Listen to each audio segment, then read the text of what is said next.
এখন হুম। অনেক সাংসারিক মহিলারা পদত্যাগ করতেছে, তো আমি চাই তুমিও পদত্যাগ করো। এখন তোমার সময় আসছে পদত্যাগ করা। অবশেষে বৈষম্য বিরোধী ছাত্রদের অসহযোগ আন্দোলনের তোপে পদত্যাগ করে দেশ ছাড়তে বাধ্য হলেন শেখ হাসিনা ও তার বোন শেখ রেহানা। বেলা 2:30 নাগাদ সামরিক হেলিকপ্টার 7682 নিয়ে সপরিবারে গণভবন থেকে বেরিয়ে যান।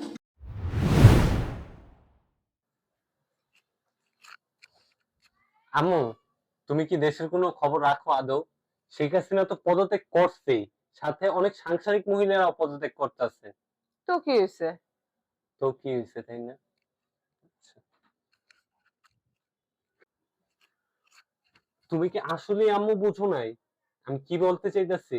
তুই বোঝায় বল। না বুঝে বললাম বুঝবো কি করে? থাক, তুমি বুঝবা না, আমার যেটা মনে হইতেছে। থাক। বলে যা। না থাক। বল বল। না।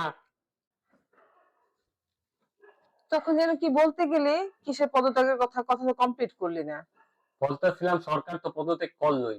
এখন হুম। অনেক সাংসারিক মহিলারা পদত্যাগ করতেছে, তো আমি চাই তুমিও পদত্যাগ করো। এখন তোমার সময় আসছে পদত্যাগ করা। বাবা তুই একেবারে ঠিক কথাটা বলছিস।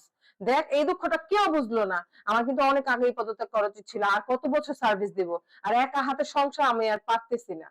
আমি এখন তো এটাই চাই তুমি পদত্যাগ করো। তুমি তো এভাবে থাকলে হবে না। হুম তোমার অনেক কষ্ট হয়ে যায়, অনেক জুলুম হচ্ছে তোমার উপর। আমি হুম। এটাই চাইতেছি।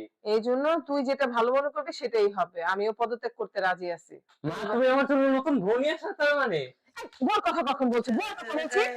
অসভ্য পোলাপাইন। लग गए